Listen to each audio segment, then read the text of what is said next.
Well, Junior, I'm sitting here at my computer. I told you that we could record a video of the information that you would like to share with other ministers and other churches and put it on the web on YouTube. And so I was just trying out this camera to see how good a video it makes.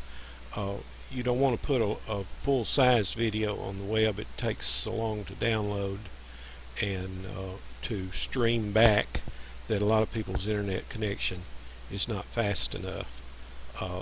This video, the size of it is 640 by 480, which is actually better than most of your TVs before the digital TV came along and the high resolution monitors.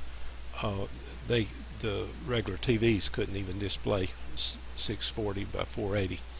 So even though that the image might be small on the screen you're looking at, it's still a quite good image.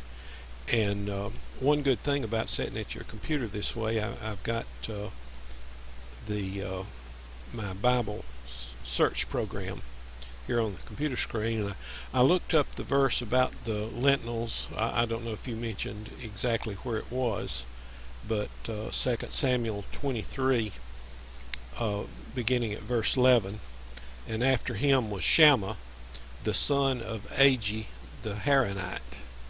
And the Philistines were gathered together into a troop, where was a piece of ground full of lentils, and the people fled from the Philistines. But he stood in the midst of the ground and defended it. And as you mentioned, they'd probably run him out of that pea patch many times before, but that day he said, "I'm not leaving this pea patch. They'll get these peas over my dead body," probably. Or maybe he knew that the Lord was with him that day, and so he stood his ground and he slew the Philistines, and the Lord wrought a great victory.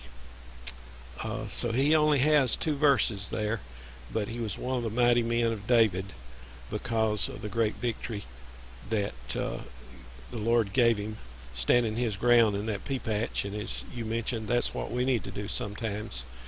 We need to be willing to stand our ground and either live or die by our commitments and our stand.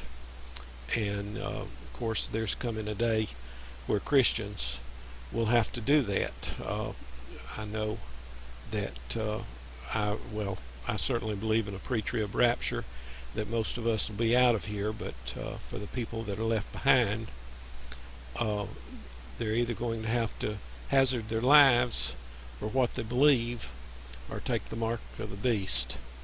And so people need to rise up and wake up and realize that there's some things worth standing our ground for. There's things worth hazarding our lives for. And of course, our salvation is number one. What does it profit a man though he gain the whole world and yet lose his own soul? So anyway, this is just a little test video to record something on a CD for you to see and hear. And I guess if I had the camera up closer, that I could record this size image, which would be mostly head and shoulders. But right now, excuse me, I'm limited on my cord for my camera, and so it's just sitting on a little desk tripod a few feet away from me. And I can't even turn it around here so you can see my computer screen, but it seems to be working quite well, and we can try it anyway if you'd like to.